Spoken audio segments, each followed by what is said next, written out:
Oh non, c'est le mariage de Monaco, n'importe quoi. T'as raté un petit bout de Céline. Ça me plaît. J'entendais. Je m'avais entendu.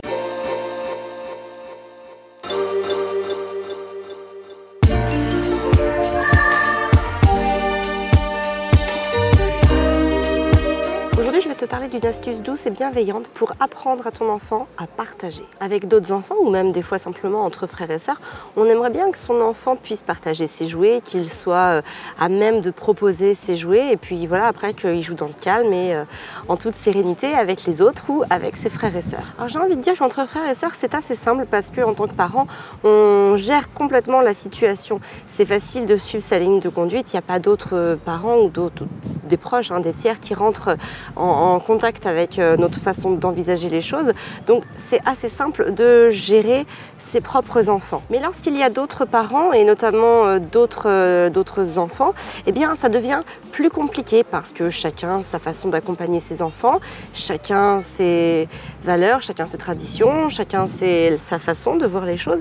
Et donc du coup quand ça vient se rencontrer, c'est un petit peu plus compliqué de faire passer son point de vue par moment. Parce que si tu laisses ton enfant gérer avec les autres enfants, c'est-à-dire que s'il ne veut pas prêter, tu les laisses gérer entre eux, entre enfants, et ben tu passes vite pour un parent sans contrôle sur son enfant, voire laxiste. Et là, si on veut échapper à toute une avalanche de termes du style enfant roi ou c'est lui qui décide, etc., eh bien, il vaut mieux intervenir ou en tout cas prendre position sur la situation. Et c'est très embêtant pour nos relations d'ailleurs avec les autres parce que lorsqu'ils ne procèdent pas de la même manière, ça nous empêche de faire souvent comme on aimerait faire. Lorsque le cas contraire arrive, c'est-à-dire lorsque on est chez quelqu'un et que Arthur veut par exemple un jouet qu'un autre enfant a, je suis souvent la première à dire non mais c'est bon, c'est pas grave. En fait, bon, j'interviens évidemment et puis je dis non mais voilà, il n'y a pas de souci, tu peux prendre autre chose, etc., etc.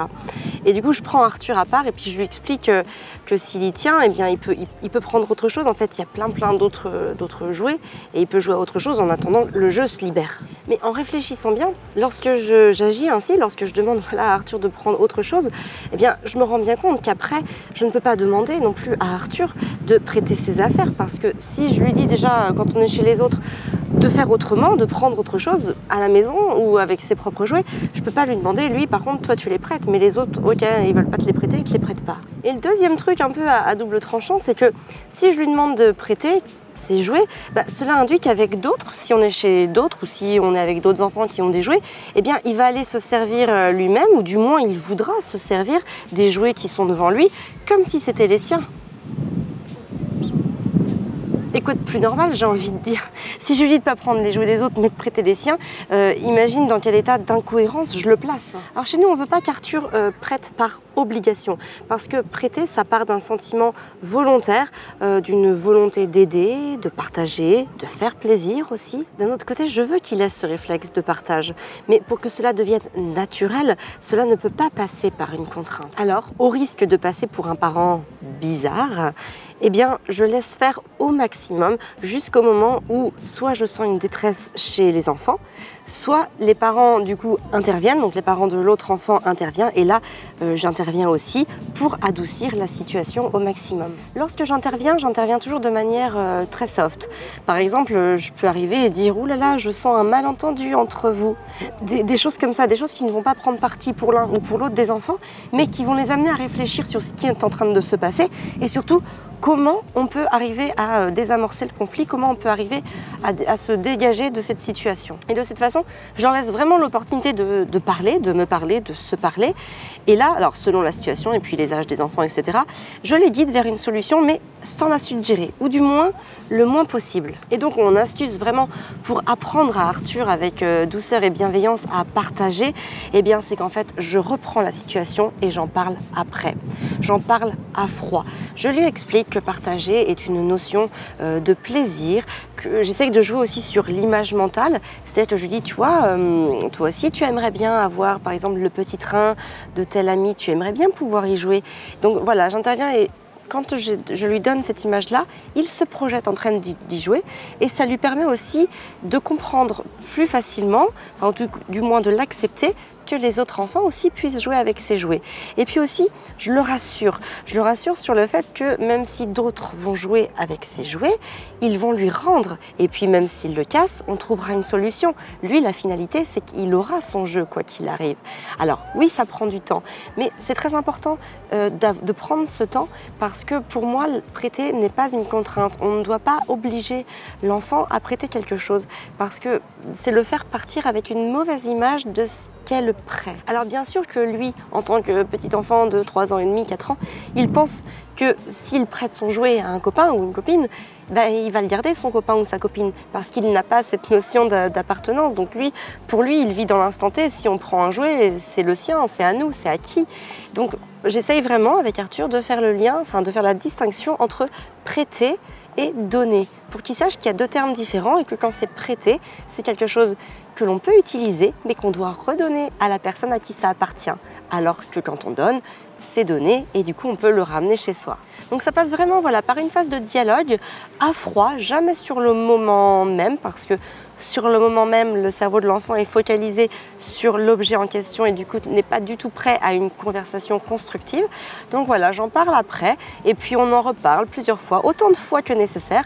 Et voilà, c'est un cheminement qui va se faire et qui va permettre à l'enfant, au fil des semaines, au fil des mois, peut-être au fil des années, de pouvoir prêter ses jouets avec sympathie et avec envie. Mon atelier sur la gestion de crise est encore disponible. C'est vraiment un atelier qui va te permettre de désamorcer tous les conflits avec tes enfants, mais aussi de savoir comment ça fonctionne à l'intérieur du cerveau de l'enfant et comment nous, en tant que parents, on peut agir pour éviter les crises. Parce qu'il y a plein de moments où en fait c'est nous, en tant que parents, qui mettons notre enfant en crise sans le savoir, sans en prendre vraiment conscience. Donc dans cet atelier, je dis vraiment exactement les comportements à adopter pour éviter les crises, tout ce que l'on peut faire passer comme émotions qui vont ou pas mettre notre enfant en crise.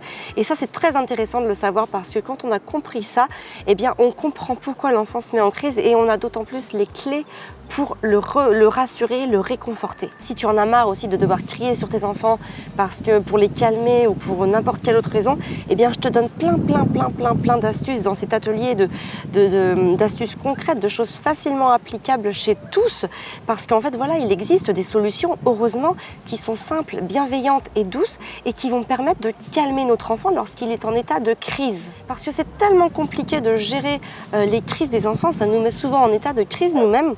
Donc voilà, dans cet atelier, je parle absolument de tout ce qu'on met en place à la maison, de tout ce qu'on utilise comme ressources, comme techniques, comme astuces et qui permettent d'avoir un quotidien beaucoup plus serein et beaucoup plus épanoui. Donc pour toutes ces informations-là, je t'invite à cliquer dans le lien qui se trouve dans le statut. Tu n'auras plus qu'à rentrer ton email et à partir de ce moment-là, tu recevras toutes les infos dans ta boîte mail. Sur ce, je te souhaite une très belle journée. Prends soin de toi et de tes enfants.